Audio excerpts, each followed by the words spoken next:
थेट जाऊयात पुण्यातील भीमा कोरेगाव इथं। सध्या तिथे प्रकाश आंबेडकर हे पोहोचलेले आहेत आणि 208वा शौर्य दिन आज भीमा कोरेगाव इथे साजरा केला जातोय। भीमा कोरेगाव ठिकाणी पोहोचले आहेत।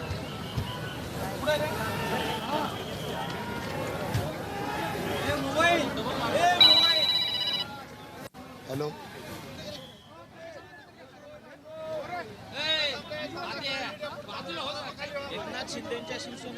तर ही दृश्य आपण पाहतोय भीमा कोरेगाव इथली शौर्य दिवस आहे आणि त्याच निमित्तानं आता प्रकाश आंबेडकर आणि अनेक अनुयायी हे इथे दाखल झालेले आहेत। उपमुख्यमंत्री अजित पवार देखील इथे भेट देणार आहेत आणि तत्पूर्वी प्रकाश आंबेडकर हे आता भीमा कोरेगावमध्ये दाखल झालेले आहेत। या विजय स्तंभाला या अनुयायांकडून अभिवादन केलं जात आहे आणि प्रकाश आंबेडकर देखील प्रकाश आंबेडकरांना अभिवादनासाठी इथे दाखल झालेले आहेत। आज 208वा शौर्य दिन आहे आणि हाच शौर्य दिन साजरा करण्यासाठी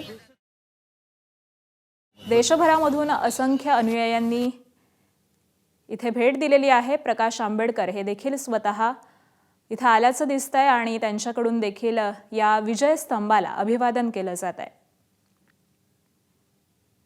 शौर्याचं पराक्रमाचं प्रतीक असणारा हा विजय स्तंभ आणि याच विजय स्तंभाला अभिवादन करण्यासाठी लाखो अनुयायी हे दरवर्षीच आजच्या या 1 जानेवारी या दिवशी भीमा कोरेगाव इथं भेट देत असतात आणि त्याच पद्धतीनं आता सकाळपासूनच असंख्य जण हे भीमा कोरेगाव इथं दाखल झाल्याचं दिसतंय।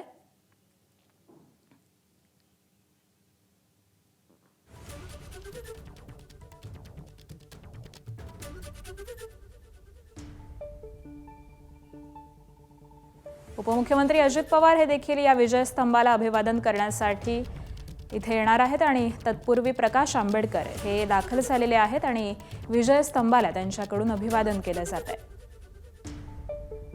आज 208वा शौर्य दिन आहे आणि त्याच निमित्तानं अनेक भीम अनुयायी देशभरातील हे सगळेच अनुयायी भीमा कोरेगावला दरवर्षीच भेट देत असतात।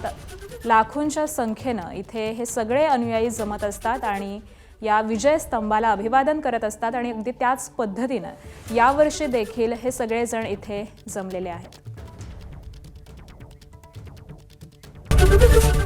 एबीपी माझा, उघडा डोळे बघा नीट।